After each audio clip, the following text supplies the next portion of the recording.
नमस्कार साथियों, स्वागत है आप सभी का। मैं अभिषेक, आप है मेरे साथ में कल रात तक के सुर्खियों से बने हुए करंट अफेयर के बारे में जानने के लिए।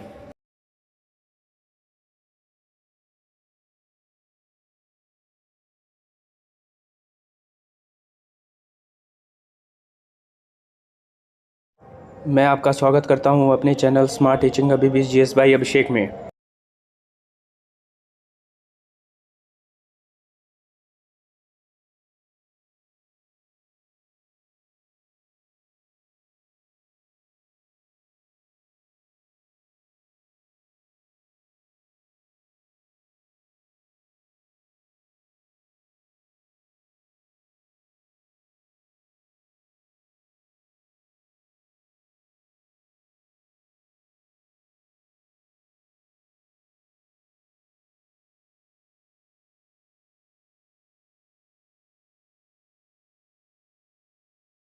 दिन बुधवार, दिनांक 5/3/2025।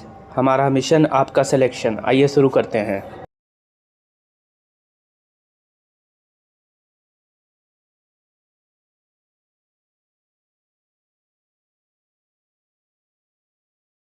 पहला, हाल ही में एथना चंद्र मिशन किसने लॉन्च किया? उत्तर है नासा ने। आइए इस खबर के बारे में जान लें। नासा ने अपना एक यान एथना लॉन्च किया। यान को नासा के केनेडी स्पेस सेंटर से स्पेसएक्स फॉल्कन 9 रॉकेट के जरिए प्रक्षेपित किया है। टेक्सास स्थित इंट्यूटिव मशीन की दूसरी चंद्र मिशन एथना जल्द ही अंतरिक्ष में प्रक्षेपित होने के लिए तैयार है। यह मिशन कंपनी की पहली ऐतिहासिक निजी चंद्र लैंडिंग फरवरी 2024 के बाद हो रही है। एथना चंद्रमा की दक्षिण ध्रुवीय क्षेत्र में वैज्ञानिक उपकरणों के साथ जाएगा, जहां यह चंद्र मिट्टी की रासायनिक संरचना का अध्ययन करेगा और उपसतही जल की खोज करेगा। यह नासा के कमर्शियल लूनर पेलोड सर्विसेज कार्यक्रम का हिस्सा है, जो निजी क्षेत्र को चंद्र अन्वेषण में शामिल करने के लिए प्रेरित करता है।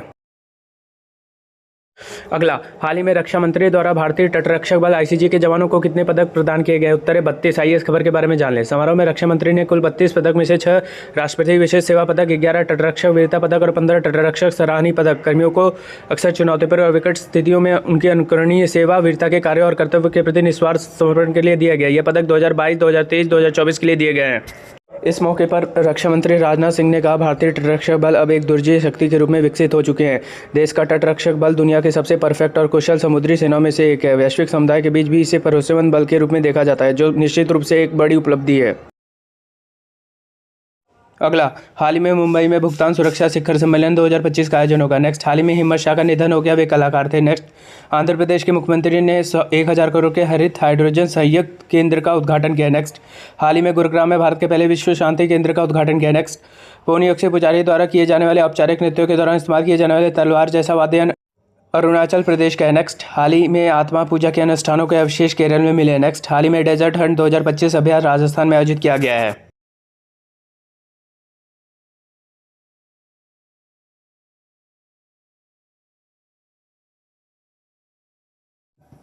अगला, हाल ही में चर्चा में रहा युद्धपोत तमाल का निर्माण रूस में किया गया है। नेक्स्ट, हाल ही में ऑस्ट्रेलिया ने भारत के साथ आर्थिक संबंधों को मजबूत करने के लिए $16 मिलियन का निवेश करेगा। नेक्स्ट, हाल ही में moon landing mission IM-2 mission SpaceX ने लॉन्च किया। नेक्स्ट, हाल ही में युद्ध नशा विरुद्ध राज्य स्तरीय तलाशी अभियान पंजाब में चलाया गया। नेक्स्ट, हाल ही में दिवंगत हुई डॉक्टर मीना प्रभु का संबंध लेखन से है। नेक्स्ट, हाल ही में जन औषधि रथ का शुभारंभ जगत प्रकाश नड्डा ने किया। नेक्स्ट, हाल ही में अमेरिका ने अंग्रेजी को अपने देश की आधिकारिक भाषा घोषित की है।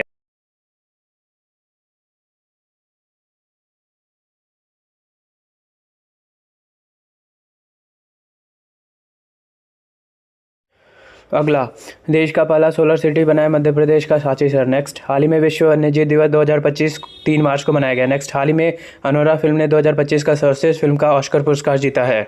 ऑस्कर 2025 विजेता list. Best film Anora Sean Baker द्वारा निर्देशित। नेक्स्ट, सर्वश्रेष्ठ डॉक्यूमेंट लघु film the only girl in the orchestra. Next, सर्वश्रेष्ठ अभिनेता एड्रियन ब्रॉडी। नेक्स्ट, सर्वश्रेष्ठ अभिनेत्री माइकी मेडिसन।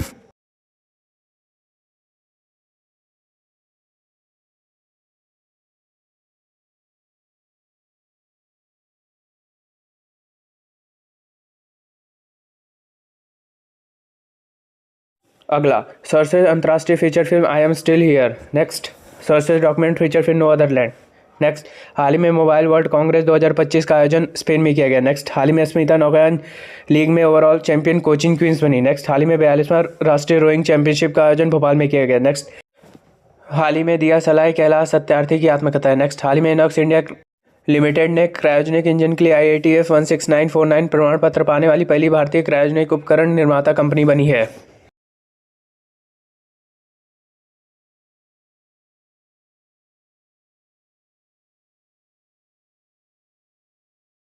अगला, हाल ही में रेल मंत्री द्वारा कहाँ एशिया की पहली हाइपरलूप प्रतियोगिता का समापन किया गया? उत्तर है चेन्नई में। आई इस खबर के बारे में जान लें। चेन्नई में एशिया की हाइपरलूप प्रतियोगिता के समापन समारोह में सोमवार को रेल मंत्री ने वीडियो कॉन्फ्रेंसिंग के जरिए शिरकत कर युवा वैज्ञानिक और इंजीनियरों की विश्वस्तरीय क्षमताओं को सराहना की। इस दौरान हाइपरलूप ट्रैक का प्रदर्शन किया गया।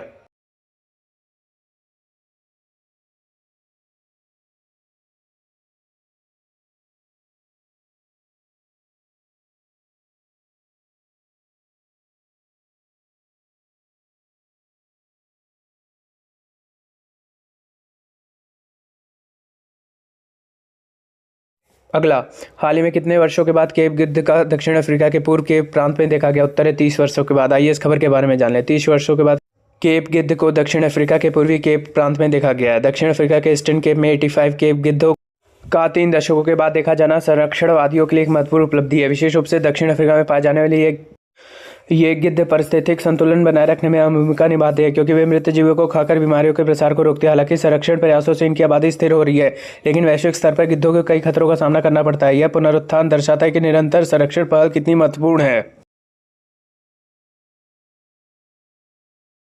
हाल ही में शून्य भेदभाव दिवस किस तारीख को मनाया गया? उत्तर है 1 मार्च को। आइए इस खबर के बारे में जान लें।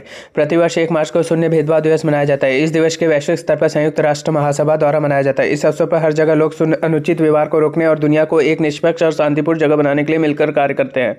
शून्य भेदभाव दिवस का उद्देश्य, संयुक्त राष्ट्र और अन्य समूह इस अवसर पर कई उत्सव का नेतृत्व करते हैं। इस दिवस का आयोजन का मुख्य उद्देश्य परिवर्तन के लिए एक बड़ा आंदोलन बनाने के लिए हर कोई इसमें शामिल हो।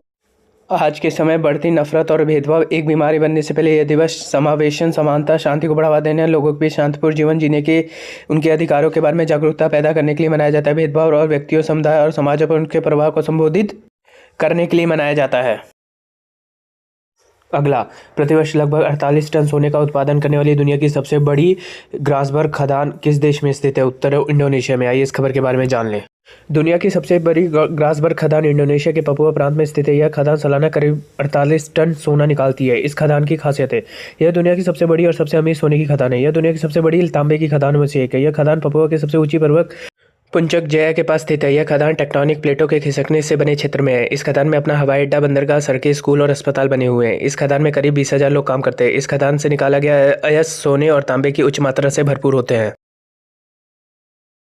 अगला, हाल ही में किसने 2025 बेंगलुरु ओपन एटीपी टेनिस एकल खिताब जीता? उत्तर है ब्रैडन हॉल्ट ने। आइए इस खबर के बारे में जान लें। ब्रैडन हॉल्ट ने 2025 बेंगलुरु ओपन एटीपी टेनिस एकल खिताब जीता। संयुक्त राज्य अमेरिका के ब्रैडन हॉल्ट ने जापान के शिनटारो मोचिजुका को हराकर 2025 Bengaluru open ATP 125 challenger tennis tournament का एकल खिताब जीता है।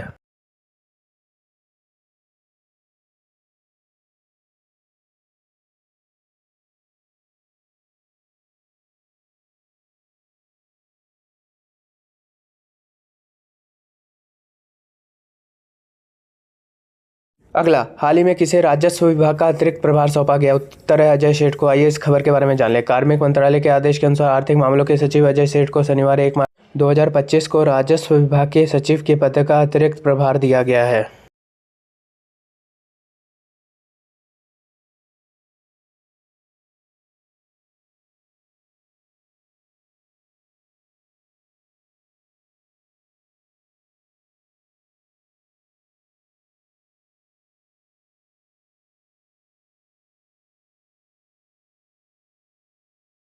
हाल ही में किस देश ने यूक्रेन के लिए 1.6 बिलियन पाउंड के मिसाइल सौदे की घोषणा की? उत्तर है ब्रिटेन ने। आइए इस खबर के बारे में जान लें।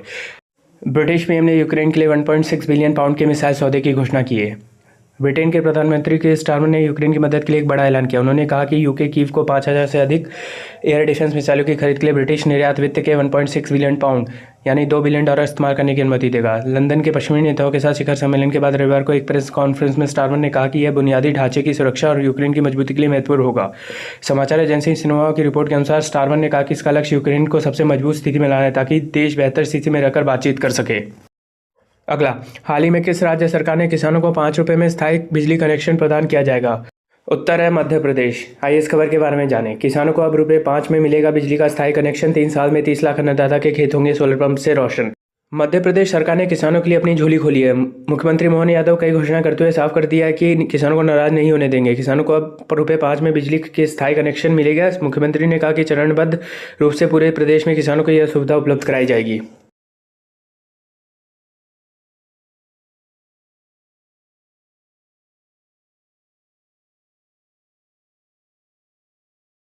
अगला, हाल ही में फोर्ब्स इंडिया लीडरशिप अवार्ड में किसे सम्मानित किया गया? उत्तर है जय शाह को। आइए इस खबर के बारे में जान ले। आईसीसी चेयरमैन जय शाह को फोर्ब्स इंडिया लीडरशिप अवार्ड 2025 में आइकॉन ऑफ एक्सीलेंस अवार्ड मिला। आईसीसी चेयरमैन जय शाह को क्रिकेट प्रशासन में उनके उल्लेखनीय योगदान के लिए फोर्ब्स इंडिया लीडरशिप अवार्ड 2025 में 14वें संस्करण में आइकॉन ऑफ एक्सीलेंस अवार्ड से सम्मानित किया गया। ये पुरस्कार उन्हें मैरिको लिमिटेड के चेयरमैन हर्ष मारीवाला और फेडरल बैंक के एमडी और सीईओ केवीएस मणियन ने मुंबई के जियो वर्ल्ड कन्वेंशन सेंटर में आयोजित एक प्रतिष्ठित कार्यक्रम में दिया।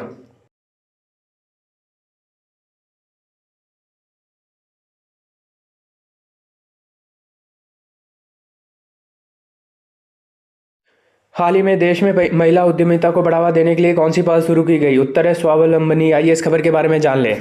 देश में महिला उद्यमिता को बढ़ावा देने के लिए स्वावलंबनी पहल देश में महिला उद्यमशीलता को बढ़ावा देने के लिए केंद्रीय कौशल विकास और उद्यमिता मंत्रालय ने नीति आयोग के सहयोग से स्वावलंबनी पहल शुरू की है।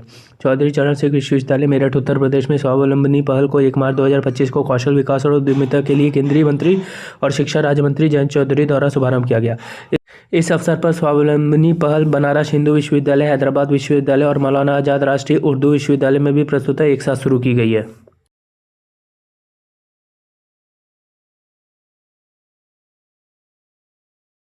हाल ही में रक्षा लेखा महानियंत्रक का कार्यभार किसने संभाला? उत्तर है डॉक्टर मयंक शर्मा ने। आइए इस खबर के बारे में जानकारी लें। मयंक शर्मा ने रक्षा लेखा महानियंत्रक का कार्यभार संभाला। डॉक्टर मयंक शर्मा ने 1 मार्च 2025 को रक्षा लेखा महानियंत्रक का पदभार ग्रहण किया। वह भारतीय रक्षा लेखा सेवा के 1989 बैच के अधिकारी है और सरकार में उनका 3 दशकों से अधिक का विशिष्ट करियर रहा है।